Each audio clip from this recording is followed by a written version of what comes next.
स्वागत है आप लोगों का आपके अपने educational channel home science with Pooja में। उम्मीद है आपकी तैयारी अच्छी चल रही है और अभी जो फर्स्ट ग्रेड का एग्ज़ाम गया है वो आपका सबका अच्छा गया होगा, क्योंकि जो होम साइंस का पेपर था बहुत ही इजी आया था। बहुत ही मतलब ऐसा इतना इजी पेपर था, इतना इजी भी नहीं था, मतलब जिसने पढ़ा है वो उसको कर सकता था। और जिसने पढ़ा है वो तो पक्का यकीनन उसने पूरा ही किया होगा। एक दो क्वेश्चन थे ऐसे जो कि हमने नहीं पढ़े थे, नए क्वेश्चन थे, उन पे भी काम किया जाएगा। ऐसा कहा जा रहा है कि अभी फिर से फर्स्ट ग्रेड के जो है वैकेंसी आएगी, कुछ 15-20 हज़ार पोस्टें, कंफर्म नहीं है अभी, तो हो सकता है कि ये पोस्टें आए। तो उसके लिए हम जो है फिर से अब अपनी तैयारी शुरू करते हैं। हालांकि बीच में बहुत बड़ा गैप हो गया था और मुझे पता है आपको भी लग रहा होगा कि बहुत दिनों बाद मैम आई हैं, तो इसके लिए मेरे को पता है हर बार हो जाता है ऐसा, लेकिन अब कोशिश मेरी ये रहेगी कि अब ऐसा ना हो। और साथ ही हमने जो है चाइल्ड डेवलपमेंट जो है वो तो हमने कंप्लीट किया हुआ है, मेरे चैनल पर प्लेलिस्ट बनी हुई है, आप उससे चेक कर सकते हैं। इसके अलावा हमने न्यूट्रिशन साइंस भी कंप्लीट कर लिया था, लगभग पूरा ही हो गया था, लगभग क्या पूरा ही हो गया था। और हमने जो है टेक्सटाइल की कुछ एक क्लासें आपको दी थी, उसके बाद में बीच में थोड़ा गैप आ गया था, कुछ कंडीशंस, कुछ पारिवारिक इशू हो गए थे। तो अब दोबारा से इस क्लास को जो है इन क्लासों को शुरू करते हैं, ताकि ये जो अब दोबारा से जो पोस्टें आने वाली है। इसके अलावा भी आप अगर 12th में हैं, आपके पास होम साइंस 11th-12th में भी बच्चे लेते हैं, होम साइंस बीए में भी लेते हैं, तो उनके लिए भी ये जो क्लासें हैं कारगर रहेंगी। क्योंकि जो फर्स्ट ग्रेड का है तो उसमें ग्रेजुएशन 11th-12th से लेके ग्रेजुएशन और पोस्ट ग्रेजुएशन तक का जो है कोर्स पूरा आता है, तो उसके लिए भी आपके लिए बेनिफिशियल रहेगी। तो चलिए आज हम बात कर रहे हैं टेक्सटाइल के बारे में। हमने काफ़ी सारी टर्म्स वगैरह देख ली थी, अब हम बात करेंगे आज हम फिनिशिंग के बारे में। सबसे पहले हम इसको जान लेते हैं होता क्या है फिनिशिंग। तो फिनिशिंग का आप अगर वर्ड पे जाएंगे तो वर्ड से ही आपको पता चल रहा है फिनिश। फिनिश यानी पूरा एक काम पूरा कंप्लीट कर दिया जाए। जैसे एक कपड़ा हमने बना लिया, उसको लूम से उतारा, ग्रे गुड जिसको हम कहते हैं, ये भी इंपॉर्टेंट क्वेश्चन है। लूम पे से उतारा हुआ कपड़ा क्या कहलाता है? ग्रे गुड कहलाता है। तो ये जो ग्रे गुड है, अब ये इसको हम उतारने के बाद लूम पर से तुरंत नहीं पहन सकते। क्यों? क्योंकि उसमें बहुत सारा ग्रीस होता है, ऑयल होता है, कई सारी गंदगियाँ होती हैं। इसके अलावा कपड़े का जो साइज़ है वो भी सही नहीं होता है, तो ये रीज़न होते हैं। तो इस कपड़े को पहनने योग्य बनाने के लिए हम लास्ट इस पे जो कार्य करते हैं वो क्या करते हैं? परिसज्जा करते हैं। शुरू से हमने पढ़ा है कि हम जो कपड़ा है कैसे बनाते हैं? रेशे से धागा बनाते हैं, धागे से कपड़ा बनता है, और ये कपड़ा भी जब फिनिशिंग हो जाती है उसके बाद में काम में लिया जाता है। तो फिनिशिंग होती है ये। और फिनिशिंग का मतलब है एक पूरा टच देना, मतलब कपड़े को पहनने योग्य बनाना। अब जान लेते हैं फिनिशिंग से होता क्या है। देखिए फिनिशिंग की इंपॉर्टेंस क्या है। फिनिशिंग से क्या होता है? आकर्षण बढ़ता है, उपयोगिता बढ़ती है। आकर्षण बढ़ेगा मतलब आप सिल्क है, सॉरी ये जो कॉटन है, हम मर्सराइजिंग करते हैं इस पे, तो इससे क्या होती है? उसकी चमक बढ़ती है कॉटन की। इसके अलावा उसकी उपयोगिता भी बढ़ती है, सौखने की क्षमता बढ़ती है उसमें। तो ये क्या है? एक फिनिशिंग है, मर्सराइजिंग। ये क्वेश्चन इंपॉर्टेंट है। कॉटन में मर्सराइजिंग करने से क्या क्या फायदे होते हैं? तो कॉटन में एक तो चमक बढ़ती है, सौखने की उसकी क्षमता बढ़ती है, और उसके अलावा उसकी मजबूती भी बढ़ती है। ये तीन चीज़ें उसमें डेवलप हो जाती हैं फिनिशिंग के बाद। कौन सी फिनिशिंग? मर्सराइजिंग के बाद। इसके बाद में उपयोगिता तो बढ़ती है, आकर्षण बढ़ेगा। जब कपड़ा सुंदर दिखेगा, आकर्षक दिखेगा, चमकदार दिखेगा, तो उसका आकर्षण तो बढ़ेगा ही। उपयोगिता आपने जान ही लिया। क्रियात्मकता यानी उसका कार्य क्षमता उसकी कैसी रहेगी। जब आपका कपड़ा अच्छा है, मतलब उसमें मजबूती भी आ गई है, तो वो क्रियात्मकता यानी वो काफ़ी लंबे समय तक चलेगा, ड्यूरेबल फैब्रिक आपका तैयार हो जाएगा। इसके बाद में ये है कार्य क्षमता हो गई है, क्रियात्मकता हो गई है। देखभाल आसान हो जाएगी। देखभाल आसान हो जाएगी जैसे कि हम शिंकेज वाली फिनिशिंग देते हैं कॉटन के कपड़े, स्पेशली कॉटन की जो साड़ियाँ हैं वो पहनने में तो बहुत सुंदर लगती है, लेकिन उनमें क्या डिसएडवांटेज होती है? उन्हें पहनने के बाद में हम उसकी देखभाल ढंग से नहीं कर पाते हैं। उसको हमें या तो वो कड़ा उसको अच्छे से स्क्रीज उसको मतलब आयरन करना पड़ता है, या फिर हमें तो कॉटन में जब हम पहन लेते हैं, धुलाई के बाद उसमें कलफ देनी पड़ती है, मांड देनी पड़ती है, तभी हम उसको काम में ले पाते हैं। इससे क्या है, उसकी देखभाल बहुत ही कठिन हो जाती है। तो इसको सरल बनाने के लिए हम श्रिंकेज जो फिनिशिंग है वो भी कपड़ों में देते हैं, ताकि कपड़ा सिकुड़े नहीं। तो ये भी हम आगे बात करेंगे। श्रिंकेज एक फिनिशिंग है, अलग अलग तरह की फिनिशिंग जो है उसके बारे में हम जैसे जैसे क्लासें कंटिन्यू होंगी उसके साथ साथ आपको बताते जाएंगे। देखभाल आसान हो गई।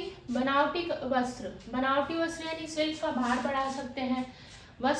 बनावटी वस्त्र मेरा मतलब है कि जो वस्त्र है उसका, जैसे सिल्क है, सिल्क को जब हम बनाते हैं, जब उसका डिकमिंग प्रोसेस किया जाता है उसमें, तो उसका भार कम हो जाता है। तो उससे उसका जो बनावट है वो भी अजीब सी हो जाती है। उसको सही करने के लिए हम क्या करते हैं, उसमें भार बढ़ाने का प्रोसेस करते हैं, जिससे सिल्क जो है सुंदर दिखाई देता है। ग्रे गुड अभी मैंने आपको बताया कि लूम पर से उतारा हुआ जो कपड़ा होता है, लूम पर से उतरा कपड़ा ग्रे गुड होता है और ये पहनने योग्य नहीं होता है। रिन्यूएबल फिनिशिंग ये क्या होती है, तो किसी विशेष उपकरण की इसमें आवश्यकता नहीं होती है, जैसे कि ड्राई क्लीन। वैसे ड्राई क्लीन में तो ज़रूरत होती है विशेष, लेकिन घर में भी हम जो है पेट्रोल वगैरह से घरेलू ड्राई क्लीन भी कर ली जाती है, पेट्रोल वगैरह का यूज़ करके उसको काम में ले लिया जाता है। फिनिश्ड फैब्रिक क्या होता है, इसको हम परिवर्तक भी कहते हैं। इसमें यही लाइन इंपॉर्टेंट है। फिनिश फैब्रिक को हम क्या कहते हैं, परिवर्तक भी कहते हैं। परिवर्तक का मतलब ही क्या हो गया, वो चेंज हो गया है, परिवर्तन हो गया है उसमें।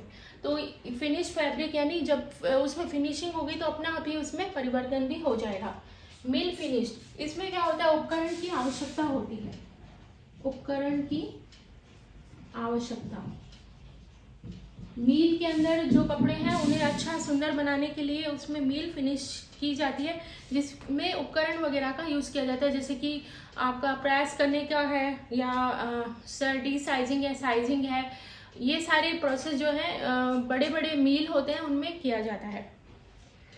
और अब जो है परिसज्जा जो है कई तरह की है, जिसके बारे में हम बात करेंगे। तो परिसज्जा जो होती है 2 तरह की होती है, आपको पता होना चाहिए। परिसज्जा यानी फिनिशिंग कितने तरह की होती है, 2 तरह की होती है। उम्मीद आपने स्क्रीनशॉट ले लिया होगा इसका। फिनिशिंग जो है, फिनिशिंग कितने तरह की होती है, 2 टाइप्स की होती है। कैसे कैसे, एक तो रासायनिक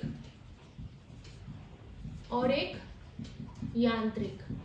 आपको नाम से ही पता चल रहा है, रसायन यानी रसायन, जिसमें रसायनों का काम मिले, केमिकल यूज किए जा रहे हैं, वो क्या कहलाएगी, रासायनिक परिसज्जा कहलाएगी। और जो ये यांत्रिक परिसज्जा है, इसमें क्या है, यंत्रों का उपयोग किया जाता है, उपकरणों का प्रयोग किया जाता है, जैसे कि कैलेंडरिंग है, प्रेस करने की बड़ी बड़ी मतलब ड्रम टाइप होते हैं, उनको काम में लिया जाता है। तो ये लिया जाता है इस तरह से। आज थोड़ा सा बहुत टाइम बाद क्लास रिकॉर्ड कर रही हूँ, कोशिश है मेरी कि 100% अपना क्लास में दे पाऊँ। फिर भी अगर थोड़ी सी भी मिस्टेक होती है तो मैं अगली क्लास में आपको बता भी दूंगी, लेकिन मैं अपनी तरफ से कोशिश कर रही हूँ कि कोई मिस्टेक ना आए। बीच बीच में अटकन आ रही है, मुझे लग रहा है ऐसा। तो पहली क्लास काफ़ी टाइम बाद है, पहली क्लास है, इस वजह से। तो जैसे जैसे ये जो चलता रहेगा, आगे रनिंग क्लासेस चलती रहेंगी, तो उस हिसाब से जो है आपको उसमें परिवर्तन दिखाई देगा, जैसे कि फिनिश फैब्रिक में दिखाई देता है। तो ये लीजिए, मैकेनिकल जो है, इसमें क्या है, यंत्रों का प्रयोग किया जाता है। मैकेनिकल, इसको हम इंग्लिश में मैकेनिकल भी कहते हैं। आजकल ये ट्रेंड भी चल गया है, जिनका इंग्लिश में हिंदी मीडियम है उनको ये भी दिक्कतें आती हैं, यांत्रिक की जगह मैकेनिकल लिख देते हैं और हम कंफ्यूज हो जाते हैं। तो यांत्रिक और मैकेनिकल, हमें दोनों शब्द याद रखने हैं। यंत्रों का प्रयोग किया जाता है और इसमें क्या है, अलग अलग तरह के। तो ये पहले हम देख लेते हैं यांत्रिक यानी मैकेनिकल, यांत्रिक फिनिशिंग।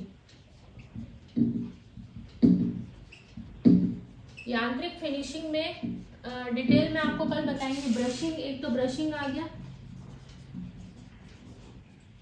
ब्रशिंग का मतलब क्या हुआ, ब्रश करना, बताते हैं आगे आपको। ब्रशिंग या शेयरिंग कहते हैं इसको।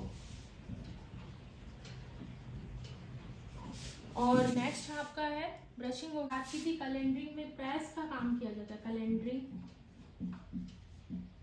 और क्या आ गया आपका, कैलेंडरिंग आ गया, नैपिंग आ गया, नैपिंग, टेंटरिंग। टेंटरिंग क्या है, काम अब कैसे आता है, इसका क्या होता है मतलब वो बताते हैं आपको। Stuffing and filling, stuffing and filling. Stuffing से नाम से ही पता चल रहा है, स्टफ पराठा जैसे हम खाते हैं तो आलू है, प्याज है, उसको स्टफ करके हम बनाते हैं पराठा, तो स्टफ पराठा, स्टफ सैंडविच है, भरा हुआ यानी। तो कपड़ा क्या होगा, इससे कड़ा कर दिया जाता है, मतलब कुछ चीज़ें लगा के इसको कड़ा कर दिया जाता है जिससे कपड़ा में कड़ापन रहे, स्पेशली कॉटन वगैरह में ये फिनिशिंग दी जाती है। चलिए बात कर लेते हैं फिनिशिंग जो है, पहले हम यांत्रिक के बारे में तो थोड़ा बहुत आपको बता देते हैं। ब्रशिंग और शेयरिंग क्या होता है, तो ब्रशिंग और शेयरिंग में क्या होता है, रोए उठाए जाते हैं। जैसे कि आपने अभी फिलहाल मेरे पास है ये आपको दिखाई दे रहा होगा ये टावल, तो टावल आपने सबने ही देखा होगा, टावल पे आपको रोए टाइप दिखाई देते हैं। तो ये रोए क्यों होते हैं, क्या कारण होता है, ये कपड़ा नॉर्मल होता है लेकिन इसमें रोए कैसे उठाया जाता है, ब्रशिंग और शेयरिंग के द्वारा, मतलब रोयों को उठा दिया जाता है और इस तरह से एक्स्ट्रा जो रोए होते हैं उनको उपकरणों के द्वारा काट दिया जाता है। तो ये कहलाती है आपकी ब्रशिंग और शेयरिंग, दोनों ही नाम हमें याद रख के चलने हैं। कैलेंडरिंग, कैलेंडरिंग का मतलब होता है प्रेस करना, जैसे हम आयरन करते हैं उसी तरह से जो मशीनें होती हैं, बड़ी बड़ी मशीनें होती हैं, उससे जो है कपड़े को गुजारा जाता है और आयरन हो जाती है। ये हो गया आपका कैलेंडरिंग। और इसमें विशेष बात यह है कि इसके अंदर 1 मिनट में 140 मीटर कपड़ा जो है एक बार में प्रेस कर लिया जाता है। कितना मतलब अचीवमेंट है, 140 मीटर कपड़ा 1 मिनट में जो है प्रेस कर लिया जाता है। नैपिंग, नैपिंग में क्या होता है, उन्हीं कपड़ों पर, इसमें भी उन्हीं कपड़ों पर रोए उठाए जाते हैं, है ना। नैपिंग में क्या है, रोए उठाए जाते हैं। अब कंफ्यूजन ये है कि इसमें हमें ये भी ब्रशिंग और शेयरिंग, इसमें भी रोए उठाए जा रहे हैं, नैपिंग में भी रोए उठाए जा रहे हैं। नैपिंग, आपने एक शब्द सुना होगा नैपिंग, नैप ले रहे हैं हम, 10 मिनट की नैप ले रहे हैं, 10 मिनट बाद मम्मी हमें उठा देना, हम थोड़ी सी नैप ले रहे हैं। नैप यानी हम थोड़ी सी नींद ले रहे हैं। तो नैपिंग से हमें याद आ जाएगा कि जैसे आपने देखा होगा रोए होते हैं बहुत सॉफ्ट सॉफ्ट होते हैं, है ना, तो सॉफ्ट बिस्तर पे कितनी अच्छी नींद आती है। इस ट्रिक से आपको ये रिलेट करके चलना पड़ेगा कि नैपिंग का मतलब क्या है, रोए उठाना। नींद अच्छी आएगी किस पे, रोए पे आएगी। तो रोए उठाना किस में की जाती है, नैपिंग, नैपिंग में रोए उठाए जाते हैं। इसी तरह से ब्रशिंग और शेयरिंग, इसमें भी क्या किया जाता है, रोए उठाए जाते हैं। एक तरीका और है, जैसे कि शेयरिंग, एक आपने वर्ड सुना होगा, भेड़ के बाल काटने के लिए भी शेयरिंग वर्ड यूज किया जाता है, काटे जाते हैं, तो उठाया जाता है पहले उन रोए, उनके जो रेशे हैं उनको उठा के फिर काटा जाता है। तो ऐसे आप याद कर सकते हैं। ब्रशिंग, ब्रशिंग से हम ब्रश करते हैं, ब्रश में क्या है, कीटाणु वगैरह होते हैं, कीटाणु को हटाते हैं ना, हम उठा के हटाते हैं। इस तरह से आपको थोड़ा रिलेट करना पड़ेगा क्योंकि दोनों जो परिसज्जाएं हैं उनमें एक सेम काम हो रहा है, इन परिसज्जाओं के नाम अलग हैं, तो ये इस तरह से रिलेट करना पड़ेगा। नैपिंग में आपको याद हो गया रोए, नींद किस पे अच्छी आएगी, रोए पे अच्छी आएगी। टेंटरिंग, टेंटरिंग में कपड़े की चौड़ाई जो है, कपड़े की, एक मिनट, कपड़े की जो चौड़ाई है उसे सही किया जाता है। कपड़े की चौड़ाई बराबर, तो जब लूम से कपड़ा ग्रे गुड्स उतारा जाता है, ग्रे गुड्स, तो इस क्लास में मैंने ग्रे गुड का नाम कितनी बार ले लिया, तो आपको ये याद हो जाना चाहिए। लूम से उतरा हुआ कपड़ा ग्रे गुड कहलाता है। ये ग्रे गुड जब उतारा जाता है तो इसकी जो चौड़ाई है वो बराबर नहीं होती है, सही नहीं होती है। उसे सही करने के लिए कपड़े पर टेंटिंग की फिनिशिंग की जाती है। स्टफिंग और फिलिंग हमें याद हो गया है, कपड़े को कड़ा करने के लिए, कपड़े को कड़ा करने के लिए। तो ये हमने यांत्रिक फिनिशिंग यानी मैकेनिकल फिनिशिंग जो है काफ़ी सारी देख ली है। एक दो फिनिशिंग जो है रही है, रासायनिक फिनिशिंग हमारी देखनी बाकी है। तो आप एक बार स्क्रीनशॉट ले लीजिए और नेक्स्ट जो है हम एक बार आपको फिर से समझाते हैं। मैंने देखा अभी आपको कैमरा से बोर्ड सही से शो नहीं हो रहा था, एक बार देख लीजिए।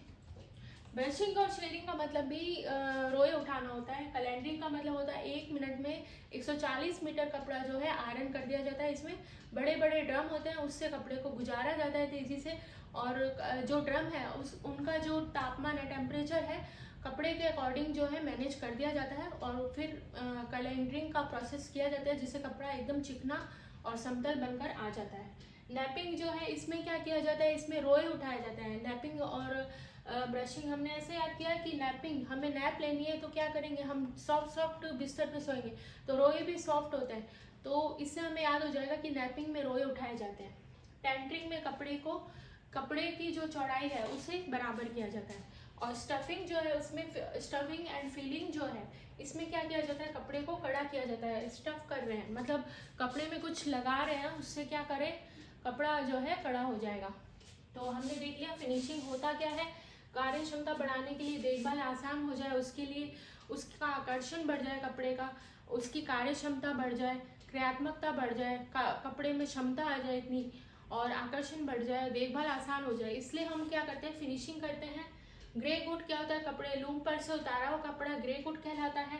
रिन्यूएबल फिनिशिंग क्या कहलाती है, इसमें किसी विशेष परिसज्जा की आवश्यकता नहीं होती है रिन्यूएबल में, और इसमें यंत्र काम में नहीं लिए जाते हैं, जैसे कि ड्राइक्लीन वगैरह है या मार्ड वगैरह भी लगाते हैं, तो उसके लिए हमें कुछ स्पेशल चीज़ें नहीं चाहिए, हम ऐसे ही लगा लेते हैं घर पर ही। फिनिश फैब्रिक यानी फिनिश फैब्रिक वही जो ग्रे गुड है उसको हमने फिनिशिंग कर दी तो वो फिनिश फैब्रिक कहलाएगा। इसको हम परिवर्तक भी बोलते हैं। मील फिनिश यानी उपकरणों का इसमें यूज़ किया जाता है और फिर फिनिशिंग की जाती है। तो ये हमने एक बार रिवीजन भी कर लिया फटाफट, और उम्मीद है आपके लिए क्लास आपको ये क्लास एकदम अच्छे से समझ में आएगी और अब कंटिन्यू रहेंगी आपकी क्लासें। और चलिए इसी अच्छी बात के साथ आज की क्लास को यहीं पर समाप्त करते हैं। मिलेंगे अब नेक्स्ट क्लास में। फिनिशिंग के और टाइप्स हैं, यांत्रिक यानी मैकेनिकल और यांत्रिक के कुछ टाइप बाकी हैं, इसके अलावा केमिकल अभी पूरा ही बाकी है। तो इनमें क्या है, किस तरह की फिनिशिंग होनी है, कैसे हमारा कपड़ा तैयार होता है, बहुत ही इंटरेस्टिंग टॉपिक है। मिस मत कीजिएगा क्लास को, नेक्स्ट क्लास को, और इस क्लास को तो आप देखिएगा ही। तो चलिए हम मिलते हैं नेक्स्ट क्लास में। Thank you so much.